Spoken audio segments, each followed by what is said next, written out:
UP और उत्तराखंड की खबरों के लिए एबीपी गंगा को सब्सक्राइब करें और बेल आइकन दबाएं।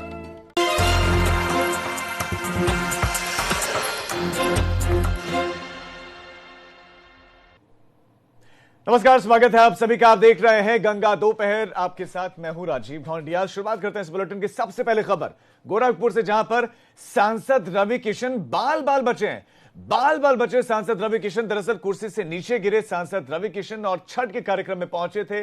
रवि किशन का सम्मान हो रहा था, लेकिन इसी बीच में वो कुर्सी से गिरे, बाल बाल बचे और गिरते हुए उनका एक वीडियो सोशल मीडिया पर वायरल भी हो रहा है। गनीमत यह रही कि रवि किशन को इस दरमियान चोट नहीं आई। तो रवि किशन सांसद हैं, गोरखपुर से सांसद हैं और एक कार्यक्रम में पहुंचे थे, छठ कार्यक्रम में पहुंचे थे। उनका सम्मान हो रहा था, इसी बीच में कुर्सी पर बैठे हुए थे, लेकिन अचानक वो नीचे गिर गए। राहत की बात है, गनीमत यह है कि उनको चोट नहीं आई है। कुर्सी से जब नीचे गिरे तो वहां पर वीडियोस बनाए जा रहे थे। इसी कड़ी में ये वीडियो भी अब सोशल मीडिया पर वायरल हो रहा है। सांसद रवि किशन का ये वीडियो, जिसमें वो बाल बाल बचे हैं, कुर्सी से नीचे गिरे और बाल बाल वो बच गए। तो इस खबर को हम आपको विस्तार से और तफसील से दिखाएंगे, लेकिन इस बीच में एक बड़ी खबर का पहले रुख कर लेते हैं। ये लखनऊ से मिल रही है। जहरीली शराब पर मुख्यमंत्री एक्शन में। जहरीली शराब पर मुख्यमंत्री का एक्शन। दोषियों पर अब गैंगस्टर एक्ट लगेगा। गैंगस्टर एक्ट के तहत कार्रवाई होगी दोषियों पर। जहरीली शराब से बीते कुछ दिनों में कई मौतें हो चुकी हैं। बीते एक महीने की बात करें तो प्रदेश के अलग अलग हिस्सों में जहरीली शराब से कई लोगों की मौत हो चुकी है। तो ऐसे में अब ऐसे लोगों पर गैंगस्टर एक्ट लगाया जाएगा। दोषियों की संपत्ति कुर्क की जाएगी। एबीपी गंगा पर आबकारी मंत्री का बयान। एबीपी गंगा पर आबकारी मंत्री का बयान कि दोषियों की संपत्ति कुर्क हो गई, दोषियों को बख्शा नहीं जाएगा। राम नरेश जो कि आबकारी मंत्री, उनका बड़ा बयान। प्रयागराज में शराब पीने से 6 लोगों की मौत हुई। प्रयागराज में 6 लोगों की मौत हुई है। बहुत बड़ी खबर आपको दे रहे हैं लखनऊ से, जहां मुख्यमंत्री योगी आदित्यनाथ बेहद सख्त हैं। ऐसे में एक्शन अब ऐसे लोगों पर जो जहरीली शराब परोसने का काम करते हैं, बेचने का काम करते हैं, लोगों तक पहुंचाते हैं, ऐसे लोगों को बख्शा नहीं जाएगा। गैंगस्टर एक्ट के तहत उन पर कार्रवाई होगी और दोषियों की संपत्ति भी कुर्क की जाएगी। अब तक बड़े बड़े जो बाहुबली हैं, अपराधी हैं, उनकी संपत्तियां कुर्क की जा रहे हैं, अवैध निर्माण तोड़े जा रहे हैं। लेकिन इस बीच में जहरीली शराब का कारोबार जिस तरह से फैलाया जा रहा है, लोगों के बीच जहरीली शराब की पहुंच बनाई जा रही है और उसको पीने से लोगों की सेहत बिगड़ रही है। कई लोगों की अब तक मौत हो चुकी है। ऐसे में ये बहुत बड़ा निर्णय है कि अब गैंगस्टर एक्ट के तहत ऐसे लोगों पर कार्रवाई होगी। एबीपी गंगा पर आबकारी मंत्री का ये बयान भी आया। आबकारी मंत्री ने कहा कि किसी भी दोषी को बख्शा नहीं जाएगा, कोई छूटेगा नहीं। इससे पहले प्रयागराज में शराब पीने की वजह से 6 लोगों की मौत हो गई थी और ऐसे में ये बहुत बड़ा निर्णय लिया गया। एबीपी गंगा पर आबकारी मंत्री ने ये बयान दिया, ये बात कही है राम नरेश। उन्होंने कहा कि दोषियों को बख्शा नहीं जाएगा। मुख्यमंत्री योगी आदित्यनाथ ने स्पष्ट निर्देश दिए हैं कि गैंगस्टर एक्ट के तहत कार्रवाई करें, संपत्तियां इनकी कुर्क की जाए, ताकि आइंदा ऐसा कुछ करने से बचें और दूसरे लोगों तक संदेश पहुंचे जिनके मन में या जो इस तरह का कार्य कर भी रहे। सीधा हमारे संवाददाता अनुभव करू कर देते हैं। अनुभव, मुख्यमंत्री ने क्या क्या निर्देश दिए हैं और आबकारी मंत्री ने क्या बयान दिया? देखिए, पिछले एक हफ्ते की अगर बात करें तो इसी तरीके से जहरीली शराब पीने से लखनऊ में पहले तकरीबन 6 लोगों की मौत हुई। फिर इसी तरीके से प्रयागराज में भी ये मामला सामने आया, फतेहपुर में भी इसी तरह का मामला सामने आया। तो कहीं ना कहीं लगातार जहरीली शराब पीने से लोगों की मौत हो रही है और मुख्यमंत्री ने कहा है कि हम गैंगस्टर की कार्रवाई करेंगे, कुर्की की कार्रवाई करेंगे। और राम नरेश अग्निहोत्री जो प्रदेश के आबकारी मंत्री हैं, उनसे जब बात हुई, उन्होंने साफ तौर पर दोषियों के खिलाफ कड़ी कार्रवाई करेंगे। लेकिन राजीव, महत्वपूर्ण बात यह है कि जब बीजेपी सत्ता में आई 2017 में कैबिनेट में एक प्रस्ताव किया और ये कहा कि अगर जहरीली शराब से किसी की मौत होगी तो सजा का प्रावधान चेंज किया, यानी उसमें भी फांसी की सजा तक हो सकती है। पर 3 साल से ज्यादा वक्त हो गया है और सैकड़ों लोगों की जहरीली शराब पीने से मौत हो चुकी है। अभी तक किसी भी मामले में हमें नहीं याद है कि किसी को फांसी की सजा हुई हो। तो अगर कैबिनेट में आप इतना बड़ा फेरबदल करते हैं और चेंजेस लाते हैं, कैबिनेट मीटिंग करते हैं, उसके बाद जो सजा का प्रावधान उसको बदलते हैं, उसके बावजूद जहरीली शराब पीने से लोगों की मौत हो रही, यानी कि जो इस तरह के कारोबारी हैं, जो जहरीली शराब का कारोबार कर रहे हैं, उनको कोई डर नहीं है, तभी तो इस तरीके से जहर बांट रहे हैं। कोई शक नहीं। अनुभव, आपका इस तमाम जानकारी के लिए बहुत शुक्रिया। लेकिन बहुत बड़े सवाल आपने भी उठाए हैं। सवाल ये कि आपने सजा के प्रावधानों में बदलाव कर दिया, यानी कि आपने कानून को और कड़ा कर दिया। जहरीली शराब अगर कोई परोसेगा, मौत होगी तो उस मामले में फांसी तक की सजा का प्रावधान, लेकिन उसके बाद भी कितनी सजाएं हो। सवाल है, लोगों की मौत का सिलसिला तो थमा नहीं। इससे पहले हमने लखनऊ में केसेस देखे, फतेहपुर में केसेस आए थे, बाराबंकी में कुछ वक्त पहले केसेस आए थे, प्रयागराज से अब केसेस आए हैं। या तो आप पकड़ नहीं पा रहे हैं, या पकड़ पा रहे हैं तो आपकी कानूनी प्रक्रिया इतनी तेज नहीं है कि आप दोषियों को सजा दिला पा रहे हैं। ये अपने आप में बहुत बड़ा सवाल है। लेकिन इस बीच में अब निर्देश दिए गए हैं कि गैंगस्टर एक्ट के तहत कार्रवाई होगी, इनकी संपत्तियां कुर्क की जाएंगी।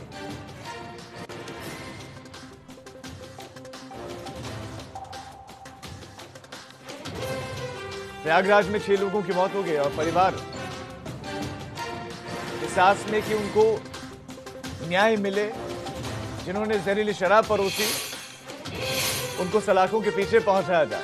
लेकिन इस बीच में बड़ा निर्देश कि जहरीली शराब जो परोसेगा उन पर गैंगस्टर एक्ट के तहत कार्रवाई होगी और उनकी संपत्ति कुर्क की जाएगी।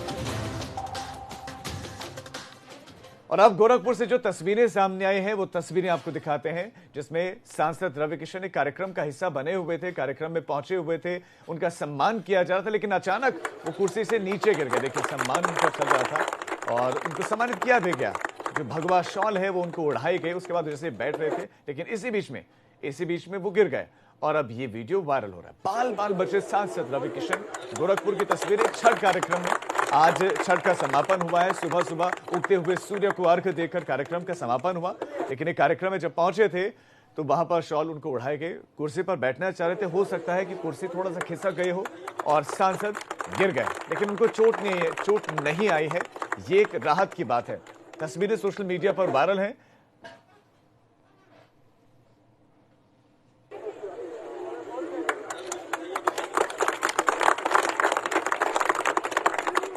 तो गोरखपुर से सांसद, बीजेपी सांसद रवि किशन आपको दिख रहे हैं और कार्यक्रम में वो पहुंचे हुए थे। छठ का ही कार्यक्रम था और तस्वीरों में जैसा कि नजर आ रहा है उनको सम्मानित किया गया, उनको शॉल उठाए गए और चेहरे पर उनके मुस्कुराहट, जैसे वो बैठने जा रहे थे क्योंकि मंच पर थे, मंच पर और सामने काफी लोग थे जो उनको देख रहे थे, जो उनको सुनने के लिए पहुंचे हुए थे।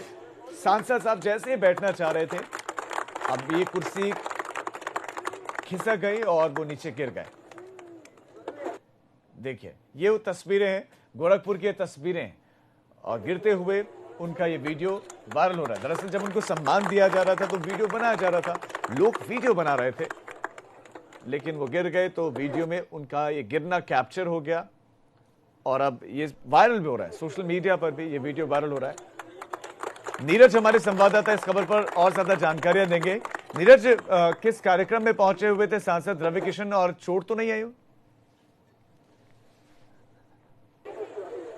नीरज, क्या मेरी आवाज मिल रही है आपको? लगता है हमारे सहयोगी से हमारा संपर्क टूट गया है। दोबारा हम संपर्क साधने की उनसे कोशिश करेंगे। अच्छा, नीरज एक बार फिर से हमारे साथ जुड़ गए। नीरज, किस कार्यक्रम में पहुंचे हुए थे सांसद रवि किशन और चूंकि गिरे हैं तो क्या चोट भी आई है?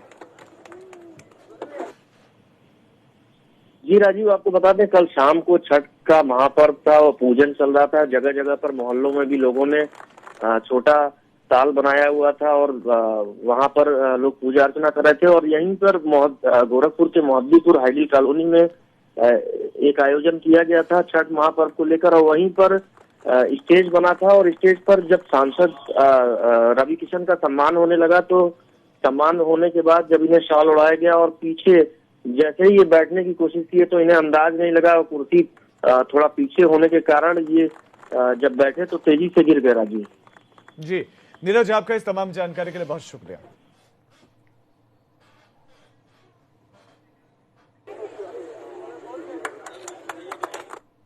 अब बड़ी खबर आगरा से, जहां पर डॉक्टर की हत्या के मामले में सीसीटीवी सामने आया। आगरा में डॉक्टर की हत्या मामले का सीसीटीवी फुटेज सामने आया और सीसीटीवी में बाइक से आता हुआ आरोपी दिखाई दे रहा है। सीसीटीवी इसका सामने आया है। डॉक्टर की हत्या हुए, मर्डर किया गया डॉक्टर का आगरा में और उसी का सीसीटीवी फुटेज एक आया है जिसमें आरोपी दिख रहा है बाइक पर सवार होकर। ये तस्वीरें आप देखिए, तस्वीरें हैं आगरा की तस्वीरें हैं जहां पर डॉक्टर का मर्डर हुआ, डॉक्टर की हत्या की गई।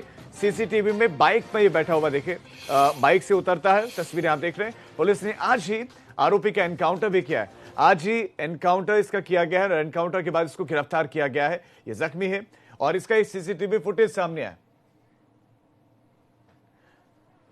हमारे संवाददाता नितिन इस खबर पर ज्यादा जानकारी देंगे। नितिन, कामयाबी मिल गई है, ये पुलिस की गिरफ्त में है एनकाउंटर के बाद, लेकिन सीसीटीवी फुटेज में क्या क्या करते हुए दिखाए थे? एक फुटेज तो हमारे पास है जिसमें वो बाइक से उतरते हुए कुछ देर खड़ा है वहां पर।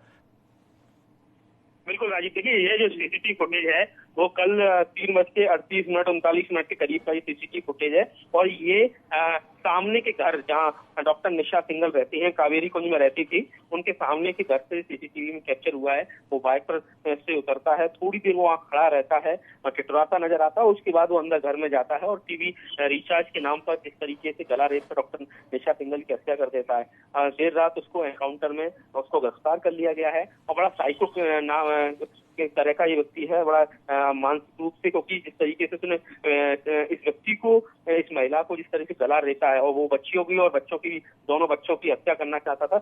लेकिन नितिन, किस इरादे से मर्डर किया, क्यों मर्डर किया? देखिए बड़ा अफसोसजनक बात यह है कि 1,24,000 रुपए का कोई कर्जा इस पर बताया जा रहा है और उसके लिए इसका पैसे का बंदोबस्त नहीं हो रहा था और ये इस परिवार को कई सालों से जानता था और ऐसे में भरोसे में आकर डॉक्टर निशा सिंगल ने इसको घर बुलाया और ऐप डाउनलोड करके हमेशा के लिए टीवी का जो सिस्टम रिचार्ज का खत्म हो जाता है, इसको कहकर कहा है कि मैं ऐसी आपको व्यवस्था कर देता हूँ कि हमेशा आपका टीवी रिचार्ज रहेगा। और उसी दरमियान अचानक से चाकू निकलता है और गला रेत कर हत्या कर देता है। और पुलिसिया जो जानकारी मिली है कि लगातार परिवार से पिछले 2-3-4 दिन से लगातार संपर्क में था, तो टीवी डॉक्टर निशा सिंगल की चल नहीं रही थी। निशा अपने घर में ही पेशेंट्स को देखती हैं, उनके पति एक दूसरे निजी अस्पताल में प्लास्टिक सर्जन है। कुल मिला के घर में ही बच्चों की लगातार ये कहा जा रहा था कि टीवी ऑन नहीं है मम्मी, और ऐसे में आप जल्दी से टीवी ऑन कराइए। इसको लेकर जब फोन किया गया तो वो घर पहुंचता है और पैसों के लालच में आके एक हंसता खेलता परिवार को पूरी तरह से बर्बाद कर देता है। निशा सिंगल की बहुत ही जघन्य तरीके से हत्या कर दी। नितिन, आपका इस तमाम जानकारी के लिए बहुत शुक्रिया।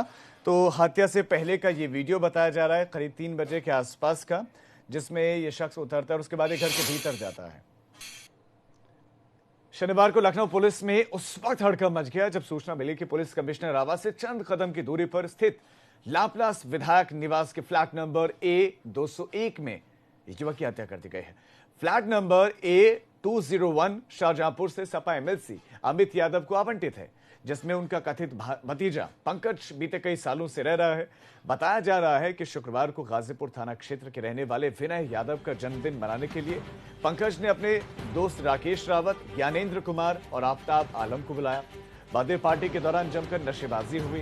पुलिस को मौके से बियर के केन और अन्य बोतलें बरामद हुई हैं। पुलिस का कहना है कि इसी पार्टी के दौरान पंकज अपनी मुंगेर वाली बनी अवैध पिस्टल निकाल के लाया, जिसको देखने में विनय और राकेश रावत के बीच में छीना झपटी होने लगी और गोली राकेश रावत को जा लगी। आधी रात के वक्त ये घटना घटित हुई और इसके बाद चारों दोस्तों ने घायल राकेश को ट्रॉमा सेंटर पहुंचाया, जहां पर उसकी मौत हुई। घटना की सूचना पुलिस को मिली। आनन फानन में सभी चारों आरोपी हिरासत में ले लिए गए। पंकज की निशानदेही पर फ्लैट में से एक और मैगजीन और 3 जिंदा कारतूस बरामद हुए।